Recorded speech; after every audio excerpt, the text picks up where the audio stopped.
All right, welcome everyone. In this class, we're going to be learning how to create a root over rock Japanese black pine from scratch.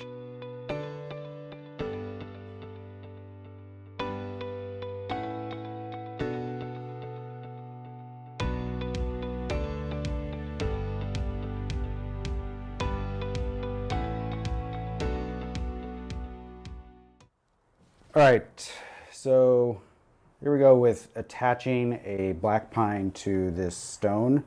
The stone has some nice faceting to it, and there's probably quite a few different options that we could use in terms of the orientation. I tend to like things vertical, but it could certainly be a horizontal composition like that, or kind of a weirdly top-heavy composition like this. That kind of thing would be maybe a little bit more dramatic, but also might have problems with, like, you sort of want the stone to get a little bit smaller as it goes up in general.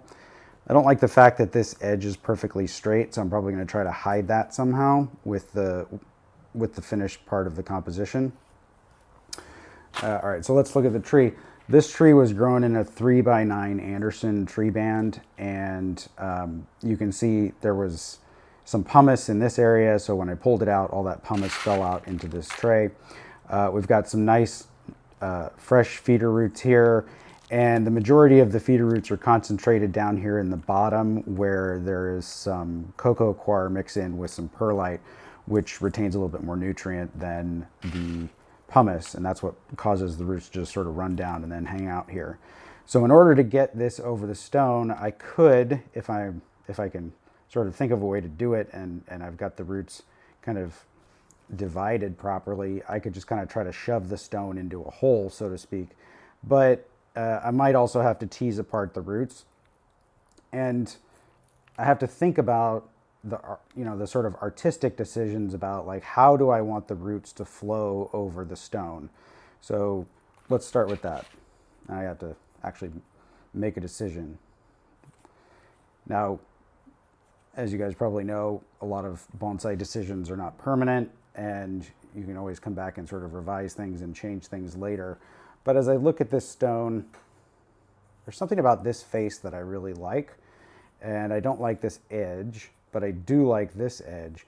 So I think what I'm going to do is I'm going to try to put the tree on the stone in such a way that it's grasping not the absolute top, but somewhere up in here, and that somehow I'm gonna use the tree to make this edge not straight, and that probably means that I'm going to have roots wrap down this way, and kind of break up that line there. I don't want to cover this part of the stone because this is the part that I find the most interesting. So I'm going to maybe orient it so that this is a little bit further forward, and then just have the roots go next to that part instead of actually going down over it. If you have, this one doesn't really have any channels, but if you have a stone like this one where there's a lot of pockets, try to avoid putting the roots into the channels and pockets in the stone, because you end up basically rounding the stone out by doing that. So you want to try to have the roots grasp over a point that exaggerates the movement and sort of character of the stone, instead of burying the character of the stone.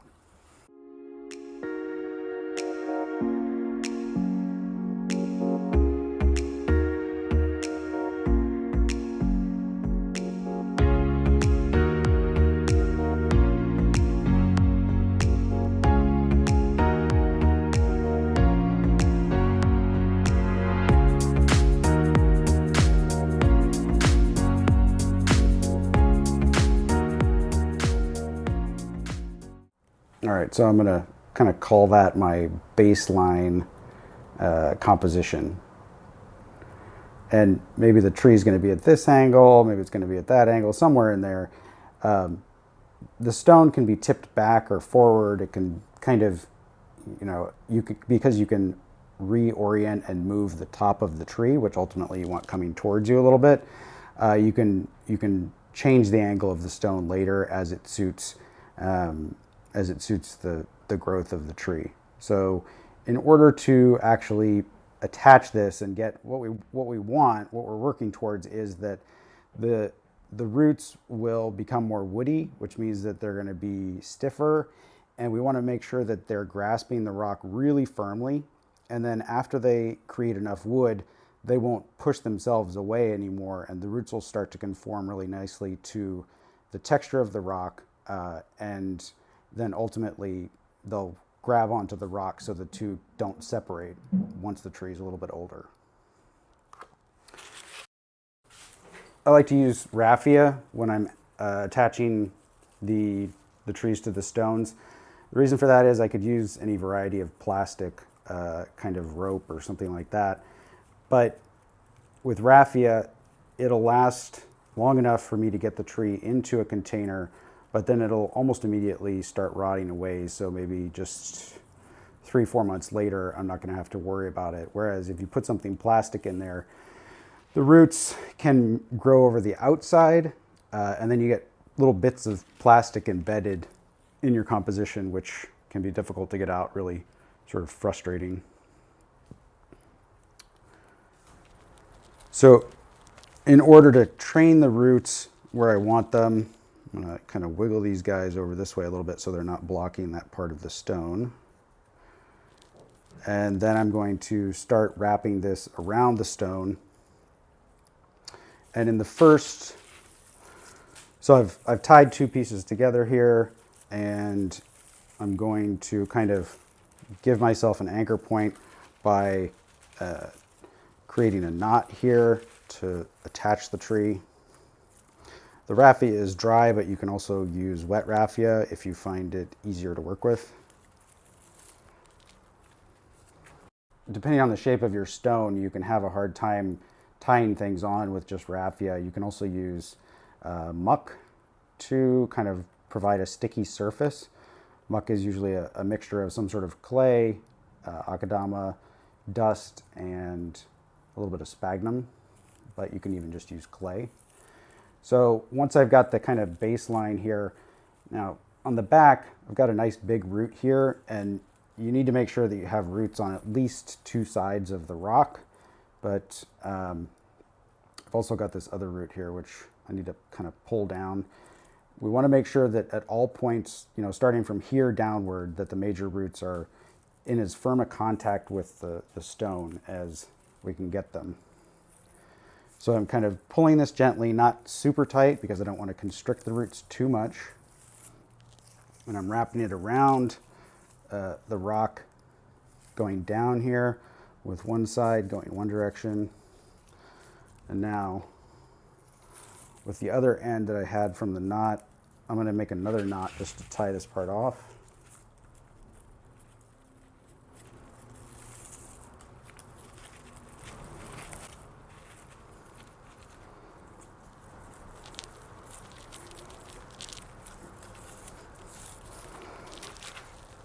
And now I'm kind of halfway through using up this piece of raffia. Can kind of evaluate whether or not the tree is actually where I want it to be. I kind of like the base being over here, but you can see it's still wobbling compared to the stone. So maybe I'll come over the stone from the top like that. And you can use up the raffia really quickly. Be careful that you're not creating space between the roots and the stone as you pull things together one direction versus another.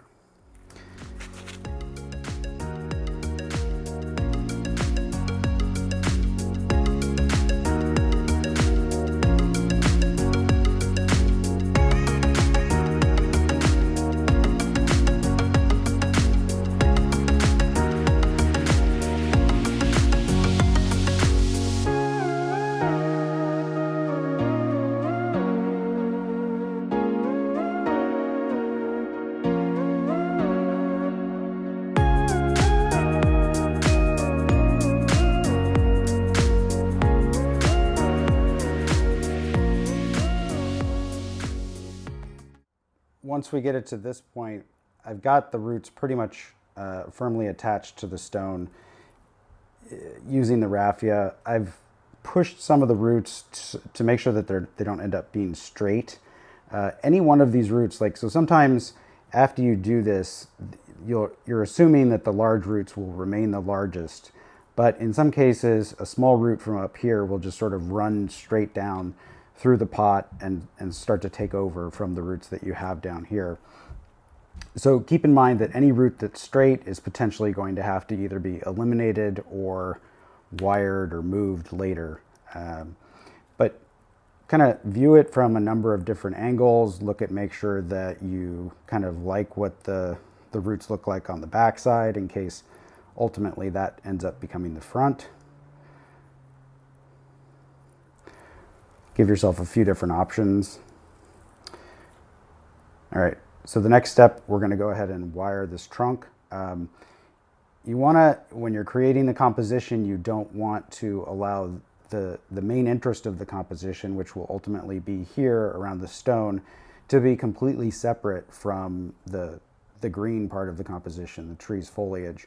So if we leave it like this, we've got this section of trunk with no branches on it that's between the stone and the roots, and what will ultimately be the branching of the tree.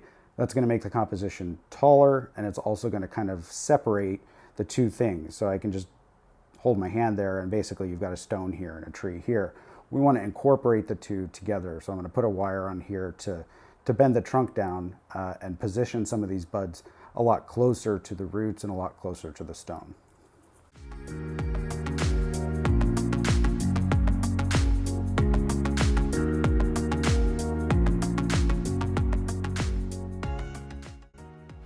And as I'm doing this, I'm trying to go kind of between the needles as much as possible. You're always going to smash down a few of them, but we want to leave as much space as possible and just sort of wind the wire once we get up to that point through the needles so that they can continue to support the tree's growth and fatten up the roots as quickly as possible.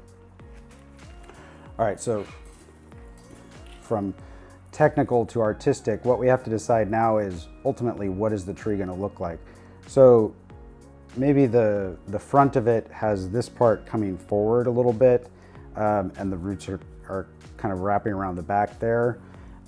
If we change our minds and we end up using this part as the front of the tree, maybe leaning like that, we have nice movement in the roots so far, and the roots back here will hold it in place. But what I'm looking at right now is this empty space between the trunk and the top of the rock here. So another possibility is that ultimately the plant gets laid down like that. So if that were the case, you sort of wonder in your mind why the roots would have headed that direction. But absent that thought, I would probably want to bring the foliage back all the way over to here. But I'm pretty sure I'm intending to keep this as a vertical composition in this case. So I just want to kind of close up this space and put some of these small buds that are growing off the side of the main trunk closer down to the stone so that we can kind of put some foliage down here around the stone to work with the roots after they've matured and started to bark up.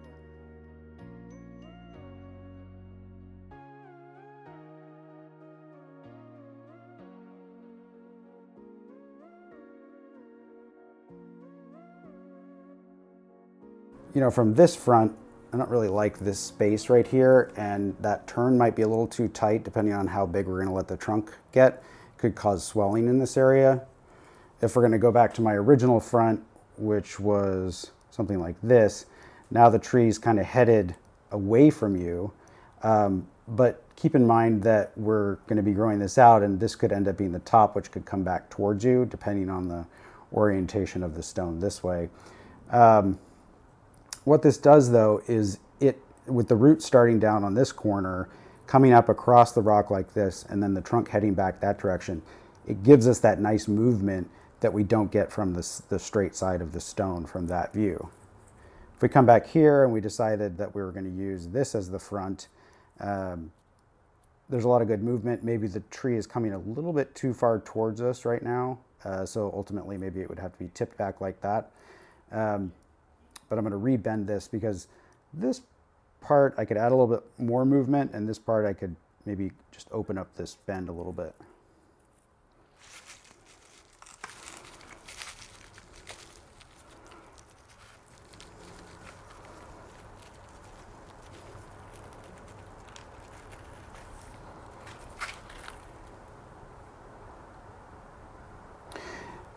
All right, so I think I'm going to leave it at that. And once you've got the sort of general idea, figure out how you're going to put this into a container. The immediate need right now is that we don't want to all at once expose all of these roots and just leave these roots, because we're going to end up losing some of those roots. So we need to bury this back into a container. And I'm going to use this basket as the base container, and then I'm going to use this 1 gallon can as a sort of auxiliary container to put on top of it. So go ahead and cut the bottom of the gallon can off, make it a tube.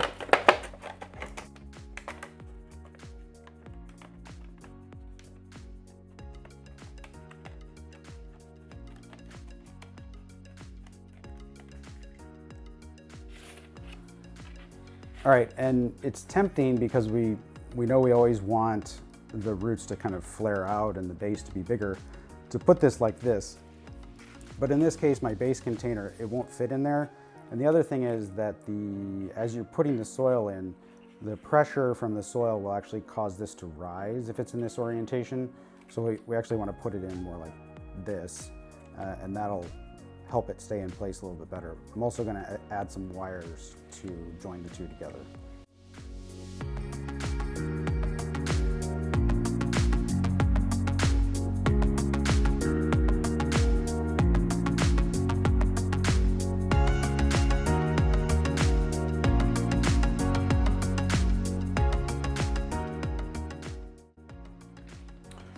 All right, so I've added some pumice and bark, coarse bark in this case, to the bottom here, which I'm going to use as the base mix. Ultimately, once this goes in a bonsai pot, we would be using a regular bonsai mix, but for growing out, I don't generally use akadama just because of the expense. So the roots in this case are, right now, I don't want to cut these off, I could, but and I don't really want to smash them like this. What I want to do is hold this in place down in here while I fill in some soil around it, so that the stone is sitting up about like this, and that those roots are surrounded by soil.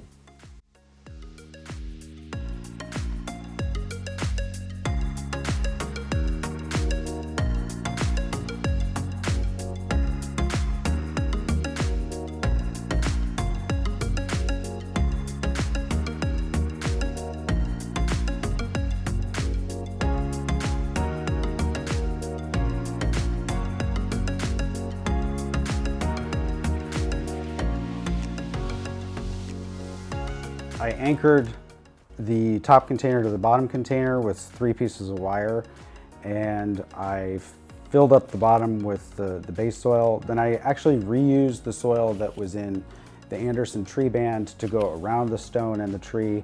The tree's perfectly healthy, so I know that the soil is in good shape, and it wasn't full of dead roots or dirty or anything like that. Then to top it off, I've added a little bit of perlite and cocoa fiber here on the top, which will retain more moisture. And that's just to make sure that it doesn't dry out before we start exposing the roots.